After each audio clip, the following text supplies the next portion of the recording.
Баршаңызға сәлем. Бүгін Аянаттың асханасында құрамы өте қарапайым, жасалуы жылдам торт дайындаймыз. Құрғақ ыдысқа 5 жұмыртқаның ақ уызын сары уызынан бөліп аламыз. Ақ уызды жақсылап көпіргенше миксерлейміз. Көпіргеннен кейін шекерді аз-аздан сала отырып, үздіксіз миксерлейміз.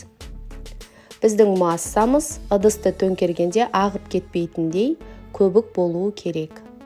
Мінекей.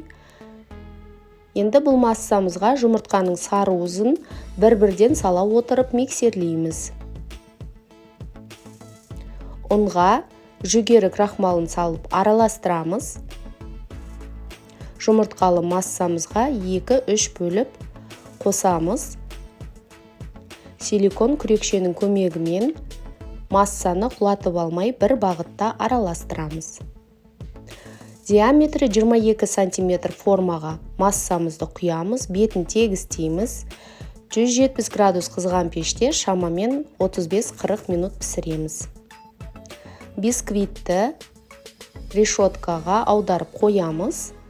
Формадан шығарамыз, жақсылап суытамыз. Суыған бисквитті 3 бөлікке бөлеміз. Көріп тұрғандарыңыздай бисквит өте жұмсақ, үлпілдек. Келесі кезекте крем дайындаймыз. Креметтіге қант ұнтағы кілегей қосып жақсылап миксерлейміз. Тортты жинау үшін диаметрі 22 см формаға бисквит, крем қабаттап шығамыз. Қалған кремді кондитерлік мешоктың көмегімен сығамыз, күрекшенің көмегімен тортты тегістейміз. Торттың сәнделуі өз фантазияларыңызға байланысты түрлі жеміс-жидекпен, не болмаса түрлі декор түрлерімен сәндесеңіздер болады. Жалпы торттың құрамы өте қарапайым, байқағандарыңыздай.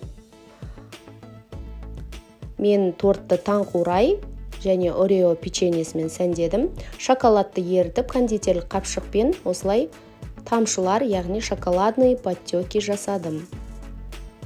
Тағы да қайталаймын, торттың сәнделуі өз қалауларыңызбен. Жазу жазсаңыздар да болады бетіне. Бисквит өте жақсы көтерілді, ешқандай қопсытқыш, яғни разрыхлитель тесто қосқан жоқпыз. Аздап түс беру үшін кондурин қолдандым және тәтті моншақтарды септім. Біздің тортымыз дайын. Қазір мінекей кескен кезде бисквиттің қаншалықты жұмсақ екендігі байқалады. Өте үлпілдек, пористый болып пісті, арасы. Мінекей қараңыздаршы, өте керемет. Міндетті түрде жасап көріңіздер. Егер рецепт ұнаса, видеоға лайк басып, төменге пікір жазуды ұмытпаңыздар. Және де менің YouTube арнама қосылып алыңыздар. Алдағы уақытта түрлі керемет рецепттер ұсынатын боламын. Бүгінге осымен тәмам. Шайларыңыз тәтті болсын. Сіздермен болған Аянат.